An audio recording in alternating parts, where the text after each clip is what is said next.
அளவற்ற அருளாளனும் நிகரற்ற அன்புடையனும் ஆகிய எல்லாம் அல்ல அல்லாஹ்வை போற்றி புகழ்ந்தவனாக அவனது திருப்பெயரால் ஆரம்பம் செய்கின்றேன். நிச்சயமாக புகழும் புகழ்ச்சியும் ஏக இறைவனாகிய அல்லாஹ் ஒருவனுக்கே உரியது. நாம் அவனையே வணங்குகின்றோம், அவனிடமே உதவியும் கூறுகின்றோம். நம்முடைய உள்ளங்களில் ஏற்படக்கூடிய தீமையான சிந்தனைகள், தீமையான காரியங்கள், இவைகளிலிருந்தும் அல்லாஹ்விடம் பாதுகாவல் கோருகின்றோம். அல்லாஹ் ரப்பல் ஆலமீன் யாருக்கு நேரான பாதையை நாடுகின்றானோ அவர்களை ஒரு காலமும் வழிகெடுப்போர் யாரும் இல்லை. அல்லாஹ் ரப்பல் ஆலமீன் யாரை தட்டழியும்படி விட்டு விடுகின்றானோ அவர்களை ஒரு காலமும் நேர்வழிப்படுத்துபவரும் யாரும் இல்லை. வணக்கத்திற்குரியவன் அல்லாஹ் ஒருவனை தவிர வேறு யாரும் இல்லை என்றும் முஹம்மது நபி ஸல்லல்லாஹு அலைஹி வஸல்லம் அவர்கள் அல்லாஹ்வுடைய அடியாராகவும் அவனுடைய இறுதி தூதராகவும் இருக்கின்றார்கள் என உறுதியாக நம்புகிறேன், சாட்சியும் கூறுகிறேன். அல்லாஹ்விற்கு அஞ்ச வேண்டிய முறைப்படி அஞ்சிக் கொள்ளுங்கள்.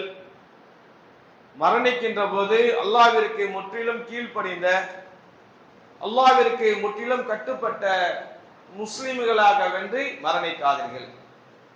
உறவுகள் விஷயத்தில் அஞ்சிக் கொள்ளுங்கள்.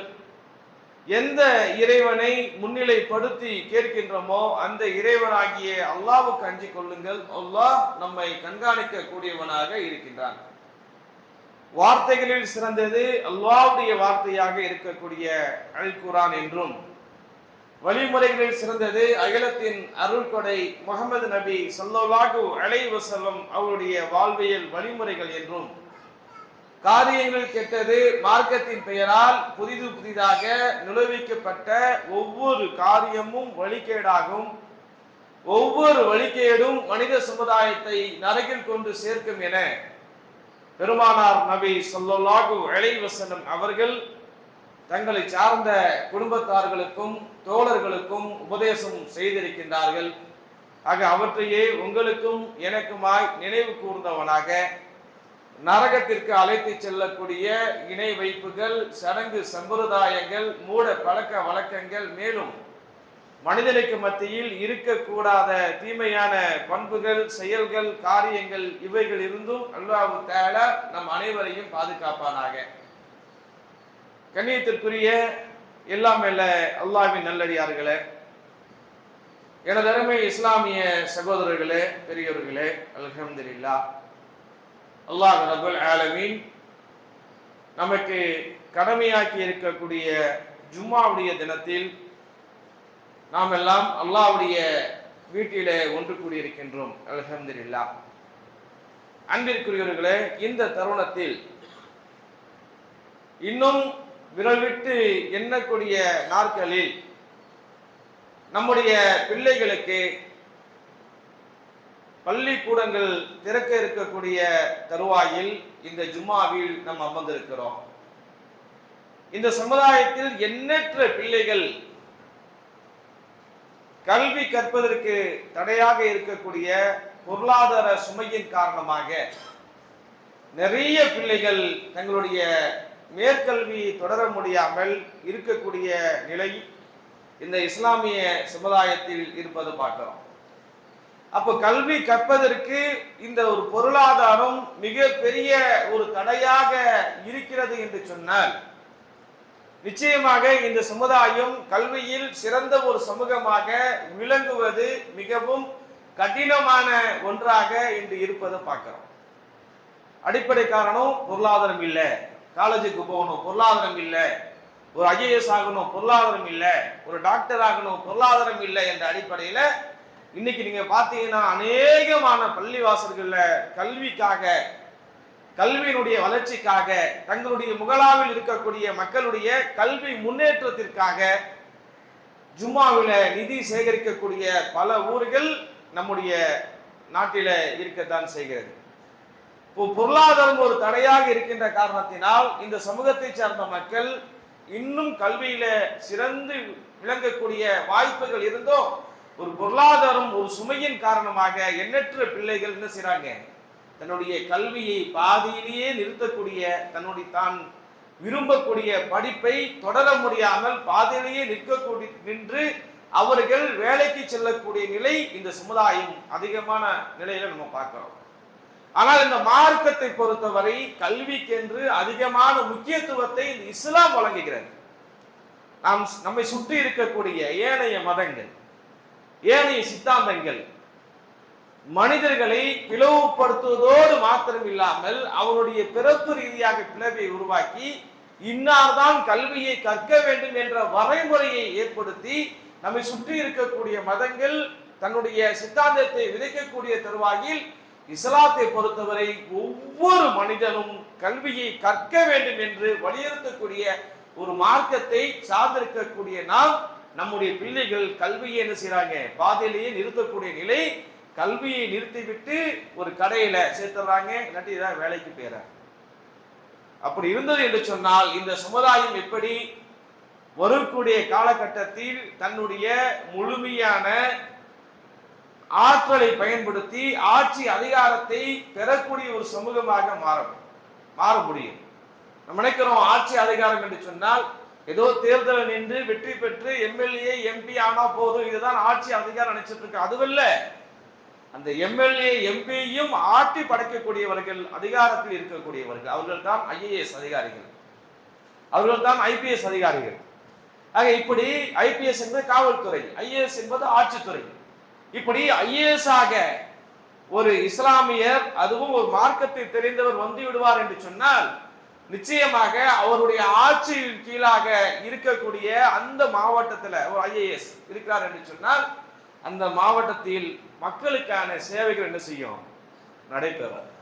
அல்லாஹ்வை அஞ்சி மக்களுக்கான சேவையை தொடருவார். இன்னைக்கு அத்தி பூத்தால் போல ஏதாவது ஒரு மாநிலத்தில் ஏதாவது ஒரு இஸ்லாமிய சகோதரர் ஆட்சி துறையில ஐஏஎஸ் ஆக தான் உயரக்கூடிய நிலை இன்று பார்க்கிறோம். தோழர்களை சிந்திச்சு பாருங்க. கடந்த வாரம் வந்த ஒரு செய்தி, கல்விக்கு நாம் ஏன் முக்கியத்துவம் தரணும் என்று சொன்னால், கடந்த வாரம் ஒரு செய்தி, கேரள மாநிலம் மலப்புரம் பகுதியைச் சேர்ந்த அப்துல் ஃபசல் என்று சொல்லக்கூடிய ஒரு ஆலிம், நிறைய கேள்விப்பட்டிருப்பீங்க, வாட்ஸ்அப் செய்திகளா வந்தது. இவர் நீங்க பாத்தீங்கன்னா 10ஆம் வகுப்பு வரை மலப்புரம் பகுதியில் இருக்கக்கூடிய சின்ன கிராமத்தை சார்ந்தவர், அங்கே பயில்கிறார். அதன் பிறகு பெற்றோர்கள் அவர் மதரசாவுக்கு கோழிக்கோடுக்கு அனுப்புறாங்க. கோழிக்கோடுல ஒரு மதரசாவில் அங்கே உலக கல்வியும் மார்க்க கல்வியும் கற்றுக்கொள்கிறார். நூறானி என்ற ஒரு பட்டத்தை பெறுகிறார், ஆலிமாக உயர்கிறார். அவருக்கு ஒரு எண்ணம், நம்ம ஏன் ஐஏஎஸ்க்காக எழுதக்கூடாது, ஏன் நாம் கலெக்டராக மாறக்கூடாது என்ற எண்ணத்தின் அடிப்படையில் அவர் கலெக்டராகவும் படிக்கிறார். எங்க மதரசாவில் ஆலிமுக்கு படித்துக் கொண்டு கூடவே என்ன செய்யறாரு, கலெக்டருக்காக அவர் எழுதி இன்னைக்கு அந்த தேர்ச்சி பெற்று வரக்கூடிய ஆகஸ்ட் மாதம் அவர் உத்தரகாண்ட் மாநிலத்தில் இந்த ஐஏஎஸ் கொண்டான பயிற்சியை முடித்து இந்த தேசத்தினுடைய இருக்கக்கூடிய ஏதோ ஒரு மாவட்டத்தினுடைய ஆட்சி தலைவராக ஒரு ஆலிம் மாறுகிறார் என்று சொன்னால், அன்பிற்குரியவர்களே, அவர் ஆட்சி செய்யக்கூடிய ஐஏஎஸ் என்பது சாதாரண பொறுப்பல்ல. அரசியல்வாதிகளையும் விரட்டக்கூடிய அளவிற்கு அரசியல்வாதிகளுக்கும் சேர்த்து நல்ல ஒரு செயல்முறையை சொல்லக்கூடியவர்கள் தான் கலெக்டர்கள், ஐஏஎஸ் ஆபீசர்கள். ஆக அப்படிப்பட்ட ஒரு ஆலிம் ஒரு கலெக்டராக ஆகஸ்ட் மாதம் தன்னுடைய பயிற்சியை முடித்து அவர் ஆக போகிறார் என்று சொன்னால், நம்முடைய இளைஞர்கள், நம்முடைய பிள்ளைகள் இப்படி ஆட்சித்துறையில் இடம்பெறணும். ஏன் அல்லாஹ் கஞ்சி அந்த கலெக்டர் பொறுப்பை பயன்படுத்துவார்கள். சிந்திச்சு பார்க்கணும். அவர் கற்ற கல்வியானது பிற மக்களுக்கு பயன் தரக்கூடிய விதத்தில் அமைய போகிறது என்று சொன்னார், இது அல்லாஹ் அவர் மீது பொழிந்திருக்கக்கூடிய அருள் கொடைக்கு ஒரு சான்றாக இருக்கிறது. அல்லாஹ்வுடைய தூதர் நபி ஸல்லல்லாஹு அலைஹி வஸல்லம் தெளிவாக சொன்னாங்க, கல்வியை கற்று அதை பிறருக்கு பயன் தரக்கூடிய விதத்தில் அந்த கல்வியை பயன்படுத்தக்கூடியவர்களுக்கு ஓமானமாக நபி ஸல்லல்லாஹு அலைஹி வஸல்லம் அவர்களுக்கு 3 விஷயத்தை இந்த சமுதாயத்துக்கு மத்தியில் விளக்குனாங்க. அல்லாஹ்வுடைய தூதர் நபி ஸல்லல்லாஹு அலைஹி வஸல்லம் சொல்லி காண்பித்தார்கள், அல்லாஹ் ரப்பல் ஆலமீன் பூமியிலே மழையை பொழிவிக்கிறான். அதே போன்று கல்வி ஞானத்தையும் பூமியில் இருக்கக்கூடிய எல்லா மக்களுக்கும் அல்லாஹ் ரப்பல் ஆலமீன் வழங்குகிறான். தன் நாடக்கூடிய மக்களுக்கு அதிகமாக வழங்குறான் அந்த கல்வி ஞானத்தை. அது அல்லாஹ்வுடைய தூதர் என்ன செய்றாங்க, மலையோடு ஒப்பிட்டு சொல்றாங்க. மழை பொழிவிக்கிறான், அந்த மழையின் மூலமாக பூமியை பாறை நிறைந்த ஒரு பூமி, உதாரணம் சொல்லி காண்பிக்கிறாங்க பாருங்க. அந்த பாறை நிறைந்த பூமியில அல்லாஹ் ரப்பல் ஆலமீன் பொழியக்கூடிய மழையின் மூலமாக அந்த பாறைக்கும் எந்த நன்மையும் கிடையாது. பாறையில தண்ணி நிக்காது, என்ன ஆகும், மண்ணை நோக்கி ஓடும், நிக்காது. அப்ப அந்த பூமிக்கும் பயனற்ற ஒரு மலையாக அந்த மலை மாறிவிடும். இது முதல் பூமி. அடுத்ததாக ஒரு பூமியை சொல்லி காண்பிக்கிறாங்க அல்லாஹ்வுடைய தூதர் அவர்கள். அல்லாஹ் ரப்பல் ஆலமீன் பொழிந்திருக்கக்கூடிய அந்த மழையின் மூலமாக அந்த பூமி அந்த தண்ணியை உறிஞ்சாது, தேக்கி வைத்துக் கொள்ளும். ஆனால் அந்த தண்ணியை உறிஞ்சாது தேக்கி வைத்திருக்கக்கூடிய அந்த பூமியில் இருக்கக்கூடிய தண்ணியின் மூலமாக மக்கள் பயன்பெறுவார்கள், விலங்குகள் பயன்பெறுவார்கள், பறவைகள் பயன்பெறுவார்கள். இது இரண்டாவது ரகம் என்று சொல்லி காண்பிக்கிறாங்க. மூன்றாவதாக ஒரு பூமியை அல்லாஹ்வுடைய தூதர் நபி ஸல்லல்லாஹு அலைஹி வஸல்லம் சொல்கின்ற போது, அல்லாஹ் பொழியக்கூடிய மழையின் மூலமாக அந்த பூமியானது அந்த தண்ணீரை நன்றாக உறிஞ்சிக்கொண்டு மக்கள் பயன்பெறக்கூடிய விதத்தில, மக்களுடைய தேவைகளை பூர்த்தி செய்யக்கூடிய விதத்தில மரங்களையும் செடிகளையும் அந்த பூமி விளைவித்து அந்த மரங்கள் மூலமாக மனிதர்களும் பறவைகளும் விலங்குகளும் மற்ற ஏனைய உயிரினங்களும் பயன்பெறுவார்கள் என்று மூன்று பூமியை அல்லாஹ்வுடைய தூதர் நபி ஸல்லல்லாஹு அலைஹி வஸல்லம் அவர்கள் ஓமையாக சொல்லி இந்த மூன்று பூமிக்கும் விளக்கத்தை அல்லாஹ்வுடைய தூதர் சொல்லி காண்பிக்கிறாங்க. அல்லாஹ் கல்வி ஞானத்தை தான் நாடக்கூடிய மக்களுக்கு வழங்கி அந்த கல்வி ஞானத்தின் மூலமாக முதல் பூமி பாறையாக இருக்கக்கூடிய பூமி தண்ணீரை உறிஞ்சாது, எந்த பயனும் இல்லை. அவர்கள் யார் என்று சொன்னால் தான் கற்ற அந்த கல்வியை யாருக்கும் சொல்லித்தர மாட்டாங்க. தான் கற்ற அந்த கல்வியின் மூலமாக எந்த விதமான பயனும் அந்த மக்களுக்கு அவருக்கும் இருக்காது, அந்த மக்களுக்கும் சக மக்களுக்கும் அவர் செய்ய மாட்டார். இவரால் எந்த விதமான பயனும் கிடையாது. இது முதல் வகை, கல்வியை கற்ற மனிதர்களின் முதல் வகை. இரண்டாவது வகை சொல்லி காண்பிக்கிறாங்க, அந்த பூமி என்ன செய்யுது, தண்ணியை உறிஞ்சாம, இரண்டாவது பூமி தண்ணியை உறிஞ்சாம தண்ணியை தேக்கி வைத்துக் கொள்கிறது. ஆனால் அதன் மூலமாக மனிதர்களும் பறவைகளும் விலங்குகளும் பயன்பெறுகிறார்கள், ஆனால் அந்த பூமி பயனடையவில்லை. இதற்கு ஓமானத்தை சொல்றாங்க, கல்வியை கற்ற அந்த மனிதன் தான் கற்ற அந்த கல்வியின் மூலமாக தான் பயன்பெறவில்லை, ஆனால் தன்னை சார்ந்து இருக்கக்கூடிய மக்கள் பயன்பெறக்கூடிய விதத்தில் அவருடைய பணி அமைந்திருக்கிறது. இது இரண்டாவது வகையுடைய கல்வியாளருடைய வகை என்று சொல்லிவிட்டு மூன்றாவது வகையை அல்லாஹ்வுடைய தூதர் ஓமானமாக இன்னொரு பூமியை சொன்னாங்களா இல்லையா? அந்த பூமி அந்த தண்ணீரை அல்லாஹ் பொழியக்கூடிய மழையின் மூலமாக கிடைக்கக்கூடிய தண்ணீரை உறிந்து கொள்ளும். உறிஞ்சி என்ன செய்யும் என்று சொன்னால் மக்கள் பயன் தரக்கூடிய விதத்தில் தானும் பயன் பெற்று மக்கள் பயன் தரக்கூடிய விதத்தில மரங்களையும் செடிகளையும் விளைவித்து மக்களுக்கும் ஏனைய உயிரினங்களுக்கும் எப்படி அந்த பூமி பயனாக இருக்கிறதோ அதே போன்று மூன்றாவது ஞானத்தை பெற்ற கல்வியாளர்கள் எப்படி இருப்பார்கள் என்று சொன்னால் தான் கற்ற அந்த கல்வியின் மூலமாக தானும் பயன் பெறுவார்கள், தன்னை சார்ந்திருக்கக்கூடிய சமூகத்தையும் தன்னை சார்ந்திருக்கக்கூடிய மக்களையும் பயன்பெற வைப்பார்கள். ஆக இப்படி மூன்று விதமான கல்வியாளர்கள் இந்த உலகத்தில் இருப்பதாக அல்லாஹ்வுடைய தூதர் நமக்கு எடுத்து காட்டுறாங்க. இப்போ நம்ம எப்படி இருக்கணும், நாம் பெற்ற அந்த கல்வியின் மூலமாக நாமளும் பயன்பெறணும், நம்மை சார்ந்திருக்கக்கூடிய மக்களையும் பயன்பெறக்கூடிய மக்களாக மாற்றி அமைக்க வேண்டும். அவன்தான் சிறந்த ஒரு கல்வியாளன் என்று இஸ்லாம் சொல்லி காண்பிக்கிறது என்று சொன்னால், அப்போ நம்முடைய பிள்ளைகள் ஒரு IAS அதிகாரியாக ஒரு ஆட்சி துறையில இடம் பெறுகின்ற போது அவர் கற்ற கல்வியின் மூலமாக அவரும் பயன்பெறுகிறார், அவரை சார்ந்திருக்கக்கூடிய ஏனைய மக்களும் பயன்பெறக்கூடிய விதத்தில் தன்னுடைய செயல்பாடுகளை என்ன செய்கிறார், அவரு மாற்றிக் கொள்கிறார் என்று சொன்னால் இப்படிப்பட்ட மனிதர்களை அல்லாஹ் ரப்பல் ஆலமீன் நேசிக்கிறான். கல்வியில் சிறந்து அந்த கல்வியின் மூலமாக தானும் பயன்பெற்று தன்னை சார்ந்திருக்கக்கூடிய சமூகத்தையும் இந்த மக்களையும் பயன்பெறக்கூடிய விதத்தில் மாற்றக்கூடிய மக்களை அல்லாஹ் ரப்பல் ஆலமீன் கணக்கின்றி நன்மைகளை என்ன செய்யறான், வழங்கக்கூடியவராக இருக்கின்றான். சகோதரர்களே, அங்க சிந்திச்சு பாருங்க, நம்முடைய நிலைமை எப்படி இருக்கு. உலக கல்வி, மார்க்க கல்வி இப்படியாக நாம் பிரித்து வைத்திருக்கிறோம். ஆனால் உண்மையிலேயே இஸ்லாமிய மார்க்கத்தை பொறுத்தவரை கல்வியை இரண்டாக பிரிக்கல. அல்லாஹ்வுடைய தூதர் நபி ஸல்லல்லாஹு அலைஹி வஸல்லம் கேட்ட துஆ என்ன தெரியுமா? யா அல்லாஹ், பயனற்ற கல்வியிலிருந்து என்னை பாதுகாப்பாயாக. இதுதான் அவங்க கேட்ட துஆ.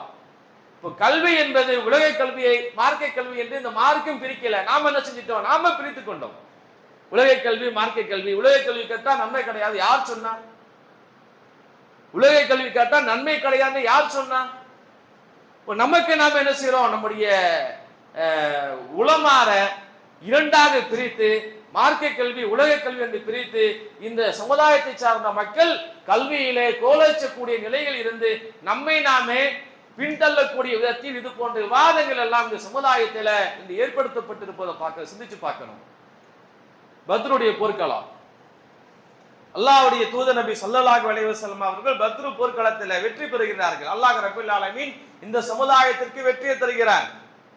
அந்த பத்ருடைய போர் கைதிகள் பிடிக்கப்பட்டு வருகிறார்கள். சஹாபாக்களுக்கு மத்தியில கருத்து வேறுபாடு. இந்த போர் கைதிகளை நம்ம என்ன செய்யணும், என்ன செய்யலாம்? சஹாபாக்களுக்கு மத்தியில கேட்கிறாங்க. உமர் ரலியல்லாஹு சொல்றாங்க, அல்லாஹ்வுடைய தூதர், இவர்கள் மக்கத்தினுடைய இறை நிராகரிப்பாளர்கள். இவங்க மக்காவில் இருந்த முஸ்லிம்களுக்கு கடுமையான தொந்தரவுகளை வழங்கியவர்கள், கொலை செய்தவர்கள். இவர்களை நாம பழி தீர்த்துருவோம், ஒன்றி விடுவோம் என்று உமர் ரலியல்லாஹு அன்ஹு சொல்லக்கூடிய தருவாயில அல்லாஹ்வுடைய தூதர் நபி ஸல்லல்லாஹு அலைஹி வஸல்லம் கொடுத்த தண்டனை என்ன தெரியுமா? அந்த மக்களுக்கு அவர்களில் கற்றவர்கள் இருந்தார்கள். மக்கத்தினுடைய இறை நிராகரிப்பாளர்களில் கற்றவர்கள் இருந்தார்கள்.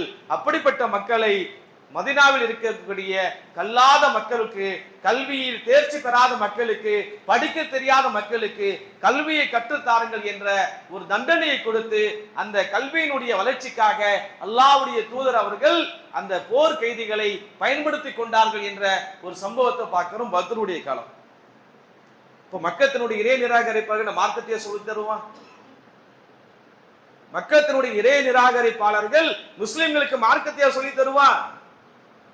அந்த நேரத்தில் அவன் எதை கற்றிருந்தானோ, மொழி ரீதியான அரபுகளை சொல்லி கொடுத்திருப்பான், ஏனைய கல்வி முறையை சொல்லி கொடுத்திருப்பான், அப்படித்தானே இருந்திருப்பான். இப்ப சிந்திச்சு பார்க்கணும். இந்த மார்க்கத்தை பொறுத்தவரை உலக கல்வி, மார்க்க கல்வி என்ற நிலையில் எங்குமே அல்லாஹ்வுடைய தூதரும் பிரிக்கல.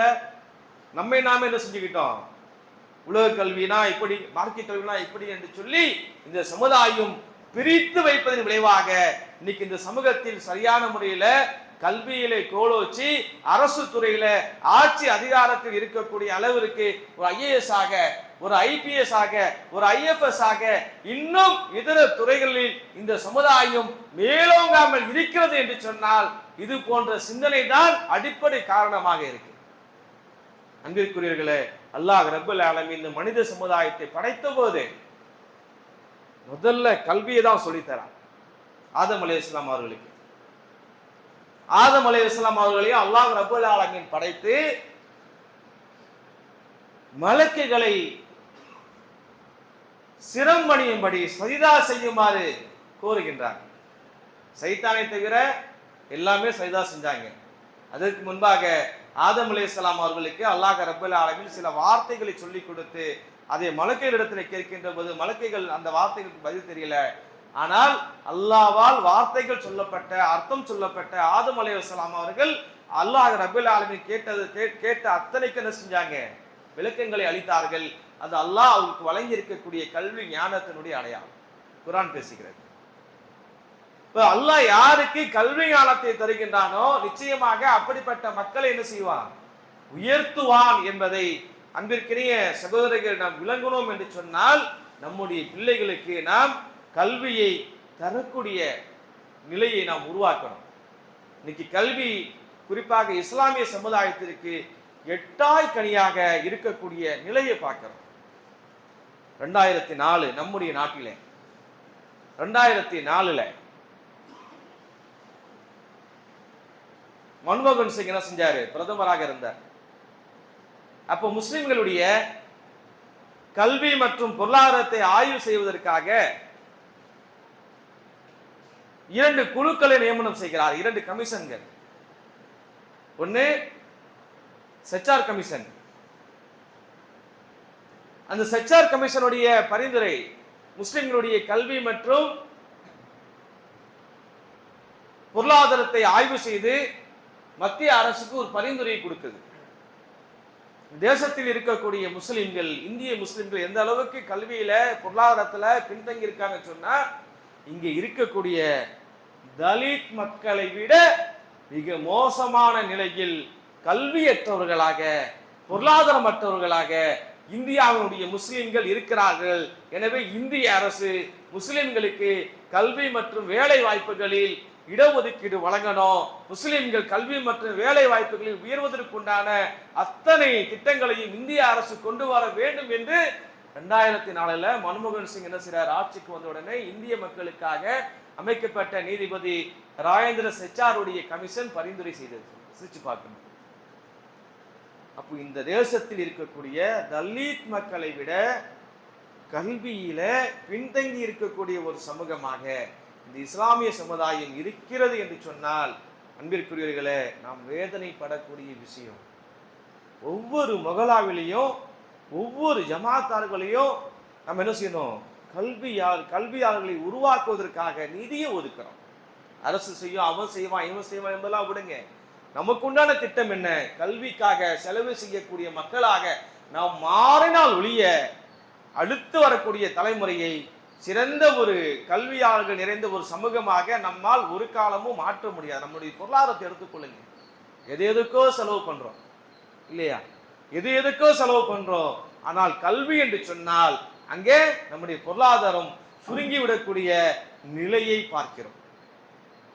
நிச்சயமாக சிறந்த கல்வியை கற்கக்கூடிய மனிதர்களால் தான், அதுவும் நம்முடைய சமூகத்தை சார்ந்த மக்கள் அப்படி கல்வியை கற்று ஒரு IAS அதிகாரியாக மாறுகின்ற போது அல்லாஹ்வுக்கு அஞ்சி என்ன செய்வாங்க, தங்களுடைய வேலைகளை அமைத்துக் கொள்வார்கள். இன்னைக்கு இந்தியாவில் இருக்கக்கூடிய ஆட்சியாளர்கள், உலகத்தில் இருக்கக்கூடிய ஆட்சியாளர்கள் எல்லாம் நீங்க பாத்தீங்கன்னா ஒரு சமுதாயத்தை பார்த்து பயப்படுறாங்க, ஒரே ஒரு சமுதாயத்தை பார்த்து அஞ்சுகிறாங்க. அந்த சமுதாயம் உலகம் முழுக்க பெரும்பான்மையாக இருக்கா? இல்ல. உலகம் முழுக்க பரவி இருக்கக்கூடிய சமூகமா? இல்ல.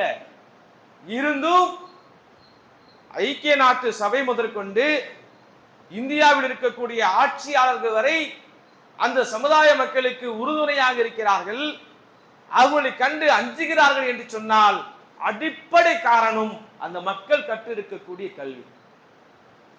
யார் அவங்க? இன்னைக்கு 1948 வரை நாடற்ற மக்களாக இருந்தவர்கள் யூதர்கள். 1948 வரை நாடற்ற மக்கள். இன்னைக்கு என்ன செய்யறான்? பாலஸ்தீனத்தை உரிமை கொண்டாடுறான். இது என்னுடைய பகுதின்றான், என்னுடைய நாடு என்றான். கடந்த மே மாதம் கூட ரஃபா நகரத்தில் முகாமில் இருந்த மக்கள் கொத்து கொத்தாக கொல்லப்பட்டார்கள் இஸ்ரேலிய ராணுவத்தால். அப்ப உலகம் அஞ்சக்கூடிய அளவிற்கு சிறிய ஒரு கூட்டம் தான், பெரும்பான்மை என்று சொல்ல முடியாது. ஆனால் தான் கற்ற அந்த கல்வியின் மூலமாக உலகம் முழுவதும் என்ன செய்யறான், அவனுடைய நபர்கள் பரவி இருக்கிறான். அப்ப அவன் என்ன சொல்றானோ அதைத்தான் உலகத்தினுடைய பெரும்பான்மையான நாடுகள் கேட்கக்கூடிய அளவிற்கு தான் கற்ற அந்த கல்வியை தன்னுடைய சமூகத்திற்காக அவன் பயன்படுத்துறான்.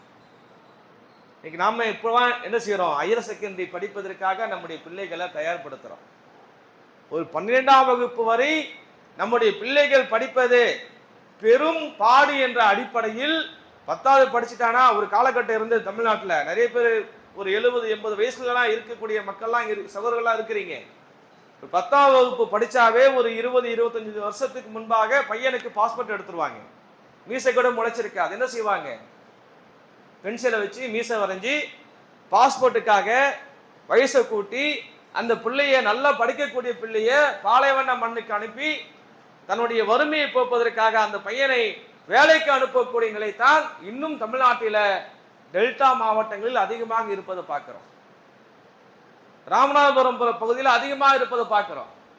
என்ன காரணம்? கல்வி, தன்னுடைய பிள்ளை படிக்கணும், ஆட்சித்துறையில இடம் பெறணும், இங்க இருக்கக்கூடிய மக்களுக்கு அரசாங்கத்தினுடைய நன்மையை பெற்றுத்தரணும் என்ற அடிப்படை கூட இல்லாமல் தன்னுடைய வறுமை போக வேண்டும் என்பதற்காக தன்னுடைய பிள்ளைகளை அவனுடைய கனவை கழித்து பாலைவன மண்ணுக்கு அவன் கடும் வெயிலில் உழைத்து தன்னுடைய குடும்பத்தை பாதுகாக்க வேண்டும் என்ற அடிப்படையில் பெற்றோர்கள் அனுப்புகிறார்கள் என்று சொன்னால், அப்போ கல்வியை இன்று இருக்கக்கூடிய சமுதாயம் கற்பதற்கு இந்த பொருளாதாரமும் ஒரு சுமையாக இருக்கிறது. ஆக அன்பிற்குரியவர்களே, உங்களுக்கு மத்தியில் வைக்கக்கூடிய கோரிக்கை, இங்க இருக்கக்கூடிய முகலாவாசிகள் பைத்துல் மால்கள் நடத்தி இருந்தீர்கள் என்று சொன்னால், பைத்துல் மால்கள் போன்ற சேவை செய்யக்கூடிய நிறுவனங்கள் உங்களுக்கு மத்தியில் இருந்தது என்று சொன்னால், கல்விக்கென்று முக்கியத்துவத்தை கொடுத்து வரக்கூடிய தலைமுறை கல்வியில சிறந்து விளங்கக்கூடிய தலைமுறையாக மாற்றக்கூடிய ஒரு பொறுப்பு நமக்கு இருக்கிறது என்பதை உள்வாங்கி, நமக்கு இருக்கக்கூடிய அந்த நிதிகளை கல்விக்காக என்ன செய்யுங்க, அதிகம் செலவு செய்யுங்க. முடிந்தால், வாய்ப்பு இருந்தால் ஆரம்ப கல்வி நிலையங்களை உருவாக்குங்க. இந்த மார்க்கத்தை பொறுத்தவரை கல்வியாளர்களுக்கு அல்லாஹ் ரப்புல் ஆலமீன் தானும் கல்வியை கற்று அந்த கல்வியின் மூலமாக பிறரும் பயன் தரக்கூடிய விதத்தில் ஒரு மனிதர் நடந்தால் என்று சொன்னால், அப்படிப்பட்ட மனிதர்களுக்கு அல்லாஹ் ரப்புல் ஆலமீன் நன்மைகளை வழங்கக்கூடியவனாக இருக்கின்றான். ஆக அந்த நன்மையை பெறுவதில் இந்த கல்வி மிக பெரிய ஒரு காரணமாக இருக்கிறது. ஏதோ பிள்ளைங்களை பெற்றெடுத்தோம், 10வது படிச்சுட்டான், 12வது படிச்சுட்டான், அவனை வேலைக்கு அனுப்பிடுவோம், மேலும் அவன் படிக்காமல் மேற்படிப்பை தொடராமல் வேலைக்கு அனுப்பிடுவோம் என்ற அடிப்படையில் இல்லாமல், எப்பாற்பட்டாவது நம்முடைய பிள்ளைகளை கல்வி கற்கக்கூடிய பிள்ளைகளாக, அவர்கள் விரும்பக்கூடிய மேற்படிப்புகளை தொடரக்கூடிய பிள்ளைகளாக ஆக்கி வைக்கக்கூடிய மிகப்பெரிய ஒரு பொறுப்போ பிள்ளைகளை பெற்றெடுத்த கண்ணியத்திற்குரிய பெற்றோர்களுக்கு இருக்கிறது. ஆக அந்த கல்வியின் மூலமாகத்தான் நம்முடைய உரிமைகளை பெற முடியும். அந்த கல்வியின் மூலமாகத்தான் இந்த சமுதாயத்தை அறியாமையில் இருந்து அகற்ற முடியும் என்பதையும் நாம் உள்வாங்கி கொண்டு வரக்கூடிய தலைமுறையை கல்வியில சிறந்து விளங்கக்கூடிய ஒரு தலைமுறையாக நாம் அனைவரையும் ஆக்க வேண்டும். அதற்குண்டான வாய்ப்பினை நாம் படிக்கக்கூடிய பிள்ளைகளுக்கு ஏற்படுத்தி தர வேண்டும் என்று கூறி எம்முடைய முதல் உரையினை நிறைவு செய்கிறேன். அல்ஹம்துலில்லாஹி ரப்பில் ஆலமீன், அஸ்ஸலாத்து வஸ்ஸலாம் அலா ரசூலில் கரீம், அம்மா பாத். அன்பிற்குரியவர்களே, கல்வியாளர்களுடைய முக்கியத்துவம் அதை பற்றி நாம் தெரிந்து கொள்ள வேண்டும் என்று சொன்னால், இந்த உலகத்தில மிகவும் சொற்பமாக இருக்கக்கூடிய யூத சமுதாயம் கல்வியில் கோலோச்சுவதின் காரணமாக இன்னைக்கு ஒட்டுமொத்த உலகத்தையும் ஆட்டி படைக்கக்கூடிய அளவிற்கு அவர்கள் மாறி இருக்கிறார்கள். ஆனால் அவர்கள் கற்ற அந்த கல்வியின் மூலமாக தன்னுடைய சமூகத்தை மேம்பட வைக்கிறான். ஆனால் பிற மனித சமுதாயத்திற்கு மிகப்பெரிய ஒரு ஆபத்து மிக்க ஒரு சமுதாயமாக அந்த சமுதாயம் மாறி இருக்கிறது. நாம என்ன செய்யணும்? நாம் பெற்ற அந்த கல்வியின் மூலமாக நம்முடைய பிள்ளைகளை படிக்க வைத்து அந்த கல்வியின் மூலமாக பிற மனிதர்களும் பயன் தரக்கூடிய மக்களாக மாற்றுவது நம்முடைய மிகப்பெரிய ஒரு பொறுப்பு என்பதை நாம் விளங்கணும். அதே போன்று பார்த்தோம் என்று சொன்னால், என்னுடைய முதல் உரையில சொல்லி காண்பித்தேன், இந்த இஸ்லாமிய மார்க்கத்தை பொறுத்தவரை மார்க்க கல்வி, உலக கல்வி என்று கல்வியை எங்கேயுமே பிரிக்கல. இன்னைக்கு நமக்கு மத்தியில் இருக்கக்கூடிய சிந்தனை, உலக கல்வி படித்தால் நன்மை இருக்காது என்ற சிந்தனை இருப்பதை பார்க்கிறோம். சிந்திச்சு பார்க்கணும். மருத்துவத்துறை அது உலக கல்வி. உங்களுடைய அதாவது பெரும்பான்மையான மக்களுடைய கருத்தின் அடிப்படையில் அது ஒரு உலக கல்வி. அந்த மருத்துவத்துறையில் ஒரு முஸ்லிம் மாணவன் தேர்வு எழுதி பயிற்சி எடுத்து நல்ல மருத்துவராக மாறி அவர் பார்க்க வரக்கூடிய நோயாளிகளுக்கு மருத்துவத்தின் மூலமாக அல்லாஹ் ரப்புல் ஆலமீன் அந்த நோயை குணப்படுத்தினான் என்று சொன்னால் நன்மை அவருக்கு இருக்குமா இருக்காதா? நிச்சயமாக அவருக்கு நன்மை இருக்கு. சிந்திச்சு பார்க்கணும். நம்ம சொல்றோம் பட்டுன்னு உலக கல்வி நன்மை கிடையாது, நிறைய ஆலிம்களை உருவாக்குவோம். ஆலிம்கள் வேண்டும், மாற்று கருத்து அல்ல. ஆலிம்களை உருவாக்க வேண்டும். இந்த மக்களுக்கு நன்மை எது தீமை எது என்பதை சொல்வதற்கு ஆலிம்கள் தேவை. அந்த ஆலிம்களும் ஒரு ஐஏஎஸ் ஆக, ஒரு ஐஎஃப்எஸ் ஆக, ஒரு ஐபிஎஸ் ஆக, ஒரு மருத்துவராக இருந்தார் என்று சொன்னால் நிச்சயமாக ஒட்டுமொத்த மனித சமுதாயத்தை சார்ந்தவர்களும் பயன் தரக்கூடிய நிலையில் இருப்பார்கள். நமக்கு மத்தியில ஒரு கலெக்டர் ஒருவர் உருவானால் அந்த கலெக்டர் இந்த சமுதாயத்தில் இரையச்சமுடைய ஒரு கலெக்டராக இருந்தார் என்று சொன்னால், ஒரே ஒரு சின்ன ஒரு சிந்தனைக்காக, உங்களுடைய சிந்தனைக்காக, அருமை சகோதரர்களே, ஒரு முஸ்லீம், ஒரு ஹாலிம், ஒரு கலெக்டராக இருக்கிறார். நான் சொன்னேன் இல்லையா, மலப்புரத்தை சேர்ந்த அப்துல் ஃபசல் வரக்கூடிய ஆகஸ்ட் மாதம் தன்னுடைய பயிற்சியை முடித்துவிட்டு ஒரு மாவட்டத்தினுடைய ஆட்சித் தலைவராக மாற இருக்கிறார். அப்துல் ஃபசல் என்று சொல்லக்கூடிய மௌலவி என்று சொன்னா இல்லையா, அது போன்ற ஒரு ஆலிம் தன்னுடைய மாவட்ட எல்லைக்குள்ளாக இருக்கக்கூடிய பகுதியில மக்கள் தன்னுடைய பிரச்சனைகளுக்காக போராடுகிறார்கள். உதாரணத்துக்காக தண்ணீர் எடுத்துக்கொள்வோம். தண்ணீர் பிரச்சனைக்காக போராடுகிறார்கள். தண்ணீர் இல்லை.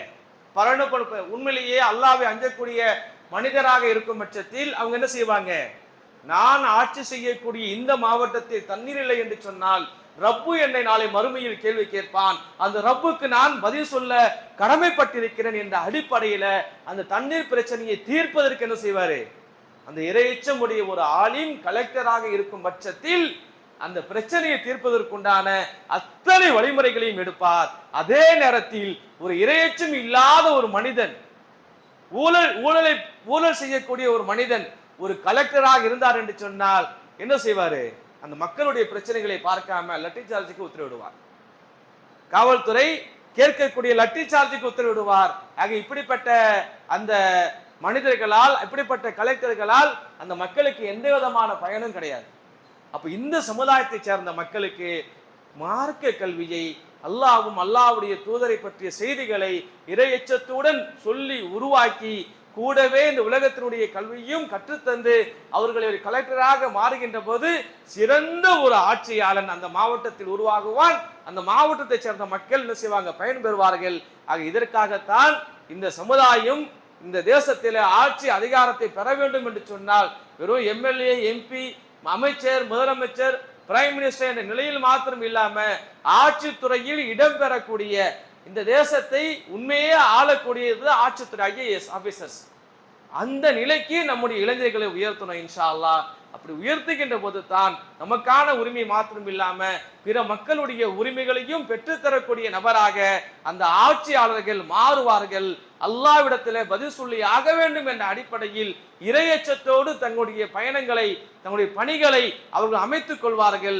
ஆக அப்படிப்பட்ட கலெக்டர்களை, அப்படிப்பட்ட மருத்துவர்களை, அப்படிப்பட்ட காவல்துறை அதிகாரிகளை, இறையச்சத்துடன் பயணிக்கக்கூடிய அரசு துறை அதிகாரிகளை இந்த சமுதாயத்தில் இருந்து உருவாக்க வேண்டும். ஆனால் நம்முடைய மிக மோசமான நிலை, தமிழ்நாட்டில் 3.5% இடஒதுக்கீட்டு இருக்கக்கூடிய தருவாயில 3.5% இடஒதுக்கீடு சுழற்சி முறையில் இருக்கக்கூடிய தருவாயில கூட அரசு பணிகளுக்கு நம்முடைய மாணவர்கள், நம்மை சார்ந்தவர்கள், நம்மை சார்ந்த கல்வியாளர்கள் அப்ளை பண்றதுக்கு கூட இன்னைக்கு தயாராக இல்லை. அவ்வளவு வேகன்சி இருக்கு. நீங்க RTIல அடிச்சு பாருங்க, அவ்வளவு வேகன்சி இருக்கு. ஆனா அதுக்கு அப்ளை பண்ண கூட இந்த இடஒதுக்கீட்டினுடைய பயனை அனுபவிக்க கூட இந்த முஸ்லிம் சமுதாயம் தயாராக இல்லை என்று சொன்னால் இது மிக மோசமான நிலை. இந்த நிலை மாற்றப்பட வேண்டும்.